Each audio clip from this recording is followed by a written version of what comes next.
guys, what's going on? Want to do this little video here. This is going to be our coffee and packages video along with some other stuff. Before I get started into too much, I want to say thank you for the people who've been watching and dropping comments on the videos. I know my last run video, guys, it was kind of shaky and stuff like that. My homemade camera mount I didn't have secured down enough. I said I got to comment on that video. But that was going on. It was just, it's a homemade poor boy camera mount. I don't have the money to be blowing out for gimbals and stuff like that. Family first. That's how I roll with my stuff. I'm working on slowly, little bit by little bit, upgrading, and I've got some, ligament issues and some carpal tunnel and all that stuff in my one hand. That's why I'm wearing this copper bracelet and stuff now. Hold on, I got a LiPo battery that's done charging. Had to get that unhooked. And so anyways, it's kind of hard for me sometimes, and I didn't take my time editing that video. I should have, if I'd have edited it a little bit better, it wouldn't have done that. I've been trying to get out a little more with my buddy. We got some video footage there of the Marty truck, how I perceive the Marty truck. That's mine.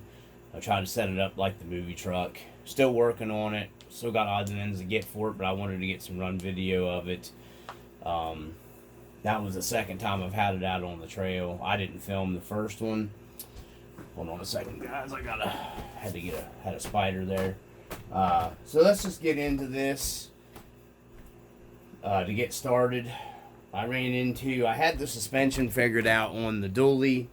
You can see I got the crew set up here. My man's been working hard. He had to take his hat off. The cheap Amazon shocks that I purchased, and the main difference between those I have found is the shock bodies are a little different. So they are different shocks. They're not identical to the RC four-wheel drive shocks, and then they have a plastic shock end here. These are the Amazon ones, the cheap ones. They didn't work with the dual shock towers that RC four-wheel drive makes, which is what I have mounted on here. And I'm going to go into a little bit with that. If you guys stay with the video, and anybody that's interested in a dual shock mount, something that I personally ran into with them. I don't know why RC four-wheel drive didn't give you the proper hardware for them, but it is what it is. And then I'm going to give you a little tips on these Lexan inner fenders to make them a little more sturdy, a little more flexible without them cracking and breaking. Because I just decided to use the Lexan inner fenders for this build because I didn't, later on down the road, I may pick up a set of the nice 3D printed ones. If I do an actual scale engine conversion to this truck later, or I'm not real sure yet. So anyways, ended up not being able to use these. I needed a longer shock. They worked fine for the back, but since I went ahead and, wanted to do proper suspension setup and everything, we got some more packages here. I went online, bet the cheapest place I found to get shocks, because I like the Marlin shocks. I took them off my Marlin and tried them on this truck, and they were a perfect fit. So that's what I ended up going with. You can go to eBay. There's a guy on there, Luma Dave. He sells these. I think he buys like RTRs and things of that nature, and then he parts them out, or he I'm not sure he has to do that because he sells them at discount prices. A lot cheaper than you can go anywhere else and buy these. So that's what I did. They're brand new. Okay, back to it. This thing only records a little bit at a time, and I got to restart it. So these will be cut together. I got the Marlin 80 mils. That's what I got for this because they were, like I said, they were a perfect fit. Plus the white matched, but they still even got the internal springs in them. You know, so they're not used. They're brand new. That's the two I got for the rear. This one had a little bit of like a scratch on it. And this one had a little bit of a scratch on it. So he sold these to me at a cheaper price. And like I said, I tested these to make sure. And they lined up perfect on the, you know, perfect length, what I needed for the dual shock mounts. That comes on the Unlimited or whatever Blazer from RC 4-wheel drive. And then, same thing I got for the front.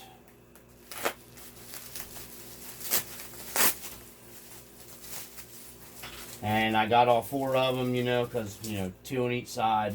And these were the brand new ones, so they were a little, well, they're all brand new, but these were the ones that didn't have blemishes on them, so they were, I think I got all 4 of them for like $29 or something like that, so, you can get good deals from them, and you can message them and stuff. Luma Dave on eBay, it seems like he has a lot of the Marlin stuff on there, so if anybody's looking for Marlin stuff, go to him. No, I don't get kickback or sponsor from him or anything, so, but, you know, these are the Marlin 80 mils. That's what's going all the way around on this truck. That's what I had on the back of this truck was 80 mils because I have to limit the up travel because my tires will hit my bed. So 80 mil, I got to stay with that. So these will work perfect all the way around. I've got to get them set up. But yeah, all of these shocks are going on this truck. You see right here in my hand, a lot of shocks for the dually, but it's worth it. I wanted that dual shock setup because, you know, it's a dually. It's supposed to be a heavy duty truck. Let me make sure we're still recording, yeah, because I'll have to restart it again shortly. So let's get into the rest of the parts before I get into anything else. I got this off of, and I've already blacked out the addresses. I got this off of ASA3. Off of Etsy. You guys can check him out. He's got some cool stuff.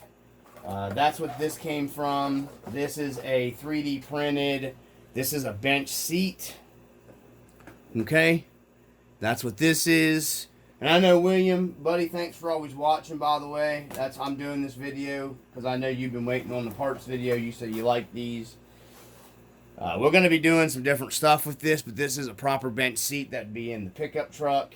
I think this is the one, these are made to snap. You take the backs off your Blazer interior, and then you just leave the seat bases, and I think this goes over top of them, I do believe. But it's a pretty nice 3D printed. It's got good texture to it, which you could just, like, paint this, or, you know, they do make that vinyl stuff paint, and you could probably actually, this would come out looking like a vinyl seat, how he has it printed, but I'm going to do a little different stuff with it, so, but I got the seat. I got this off of a guy online. He's on Squareheads RC on Facebook group. It's a cab visor for a Chevy. I've got to do some sanding and all that stuff and figure all that out because it is 3D printed, but it's a nice cab visor, and then get it painted up and everything to match the Chevy cab, but that's going to be going on the dually. And then these are just some some cheap, I got these off of Amazon really cheap. These are just just hooks I'm going to screw to the bed. There's 4 of them to where I can put ratchet straps to hold stuff down into the bed. And that's it for that parts haul this time. I had been waiting to get the seat forever. I think this seat's like $25 shipped. Might have been $26 shipped. This guy did the cab visor for me, super duper cheap, shipped to me. If you guys look for him, Tim Hovis on Facebook. I hope you don't mind me giving them out. What I was saying was I'm not really going crazy with the electronics in this one, so you know, I'm just pulling a trailer with it, so it's no big deal. You know, what's in it's going to work pretty good. It's got a Savox servo in it, you know, a new 1060 ESC, and then just the 45 turn, you know, motor in it from RC Full Drive. Everything's brand new, so you know, I'm not going to trail it all the time. I may throw a Holmes in it and be done. Don't need, you know, a lot of crazy expensive electronics in it or anything like that just to take it out and have fun with on the trail. You know, just doing videos, hauling trailer and stuff like that. So the crew's been working real hard. You can see Steve's over here. He's already partying. But anyways, we'll get into first with the inner fenders here, guys. Anybody that's interested, these are the RC Full Drive inner fenders, Lexan inner fenders for the Blazer, and I just modified them. Now you'll have to cut the top of them out. I'll put my hand behind it. There's the hole. The camera's picking it up. I had to trim that out because these are a taller shock hoop. Let me move her out of the way. And her, she's showing you off the inner fender there. These are a taller inner fender, so, or shock hoop, so you have to trim these. And they're just Lexan and they're cheap, so I didn't give two craps. I just trimmed them. I actually have ways I could fix this if I wanted, like I did with my rust bucket. You wouldn't even be able to tell, but I'm not going that far.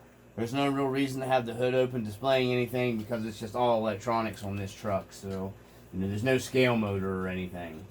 So, good way to get into with your inner fenders, the Lexan inner fenders, guys, just real quick. Plastidip these, rubberized Plastidip. There's also, now I use the stuff that is spray-on tool handle, which they used to make and dip back in the day. You could dip your ratchet handles down in and it would harden into like a flexible rubbery plastic stuff, which is basically what this is that I sprayed. It's just spray on. Same thing basically as Plastidip.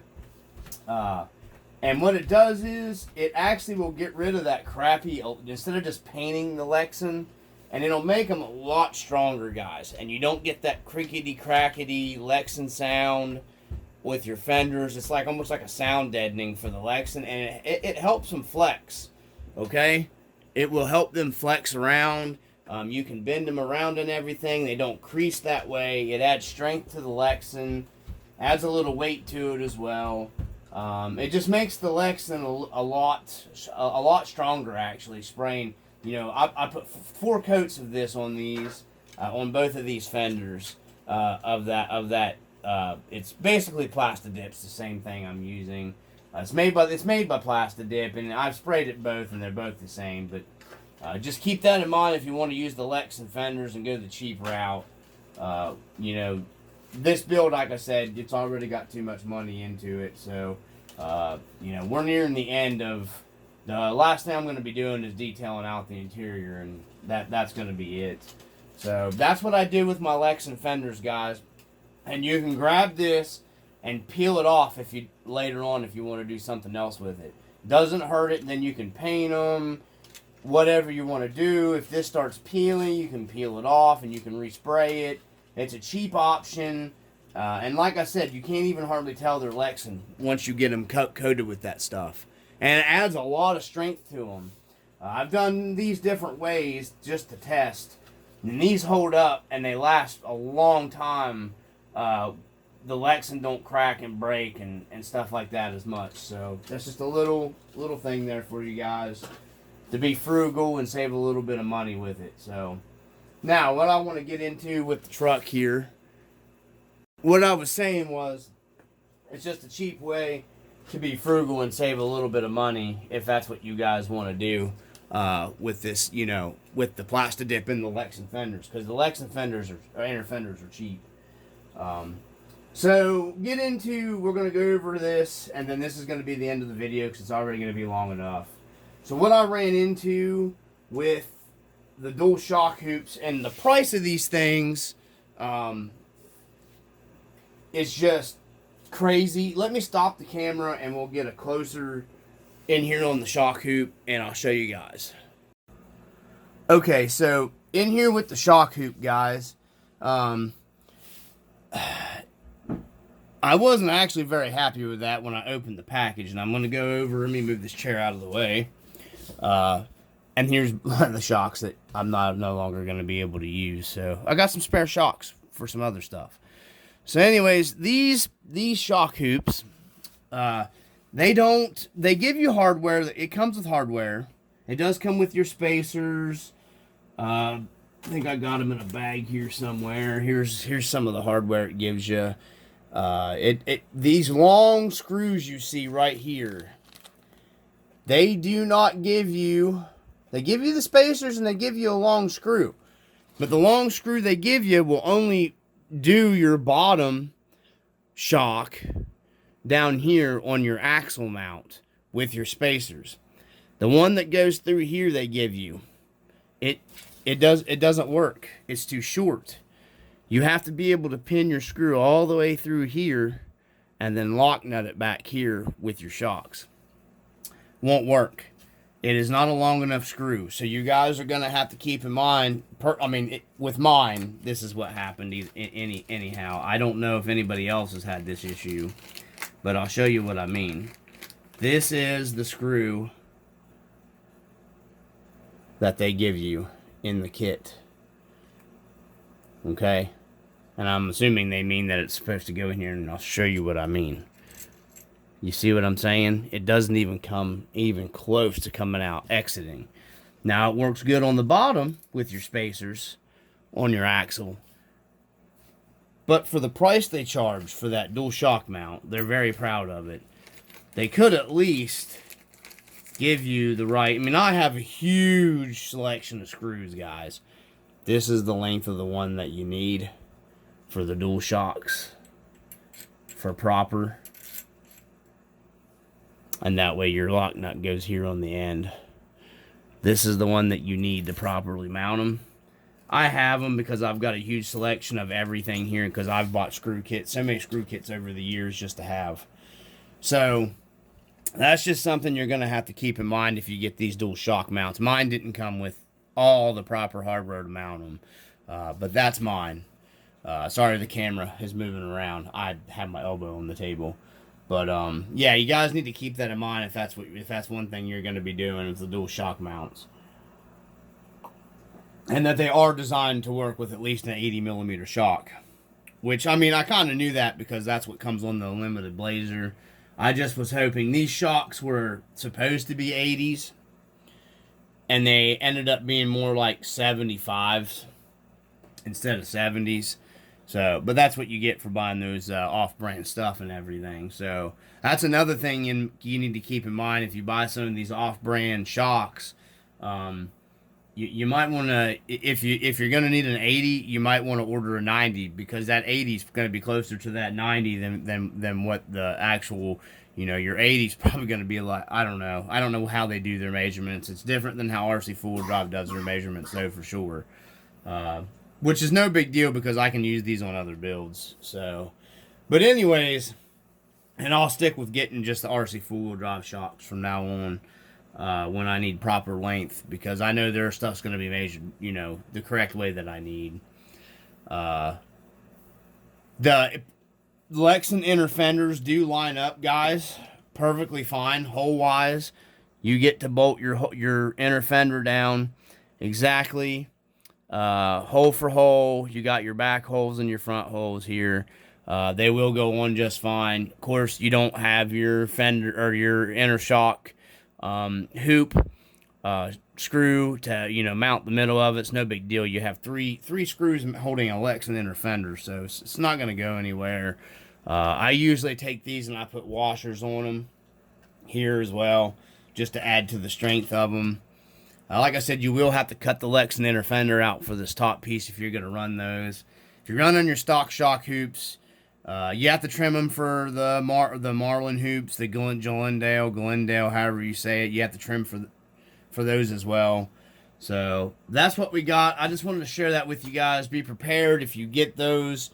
Mine did not come with all of the proper stuff to actually mount them. Hold on, we got to restart. Okay, so Sorry, my phone shuts off in 5 minutes to keep it from overheating, so it's got a safety feature built into it. I can only do 5 minutes on it, and on Ultra HD stuff. So that's it, guys. That's all we have for you basically for today. I just want to say once again, I appreciate you guys that are taking the time out and you watch these videos and you always leave a comment. You know, subscribers are growing. You know, I'm trying to get a little bit better at doing the trail video stuff. It's still easier for me to just do, you know, the edited scenes cut, you know, together. I'm trying to do the actual, you know, filming and driving in my terrain is almost impossible one-handed stuff in my area, guys, because you're always on a hillside basically. Everything is on like a mountain cliff in the state of West Virginia, so it's hard for me to find a filming location where I can, you know, properly like walk and drive at the same time. Even with the one-handed stuff, you know, I've got the one-handed thumb thing and all that for my transmitter. It's just a real pain in the butt, so I'm going to work on some new camera mounts and everything like that, and a way to try to get stuff a little more stable. You know, just a gimbal and stuff like that, it's out of the question. I got, you know, family first. You know, this is a hobby. It's not my life. You know, like the big guys, the big channels or whatever, you know, they dump tons and tons of money. I dump tons and tons of money that I can into my trucks. Because that's what I'd rather do. That's what the hobby's about. It's about the trucks more so than anything for me. I mean, I love going out and making the videos, don't get me wrong, and I highly appreciate anybody that watches them. But yeah, just to go out and blow all that money on those, you know, fancy gimbals, and a lot of those guys go out, they have people film for them too. You know, I go out usually by myself or with a couple friends and stuff, and this is just all done with my cell phone. So anyhow, guys, I just wanted to give you a heads up. Like I said, William, I appreciate you, buddy, always watching. I know you, like I said, you've been waiting for this parts video and some update on the dually. So there you go. This is going to be a big, huge update. The next video on the dually won't be until I get all the suspension completely worked out, because it's going to take me probably an entire day to get all that tore back out and everything figured out how I want it. And I don't have time to mess with it on camera. I now have an unlimited data set up on my phone, because here in West Virginia our internet's trash and I absolutely can't do live stuff. So I think I've been considering, guys, you can comment down below if you want, you know, if anybody's interested in jumping in on the live feed. I may be doing a live feed maybe Saturday of doing the suspension on the dually while I'm wrenching on it. If anybody's interested in that or whatever, just give me a comment down below. Let me know. I have a few friends that said they wouldn't mind jumping in on a live feed. I think my 4G will hold out. My data will hold out good enough to where you can at least watch some of the stuff and see what's going on.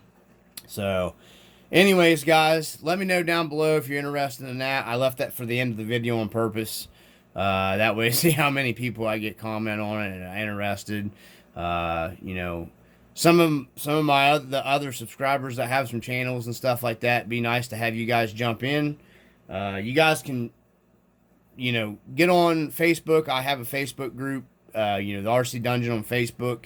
A lot of you, I think a lot of you guys that do comment, so you guys got some, maybe we can get together and do like a big live show or whatever on there. You know, people can watch if people are interested. You know, let me know. Hit me up. You know, be fun. Do a live wrenching. Just to hang out and talk while we're working on stuff. So anyways, from the RC Dungeon, peace.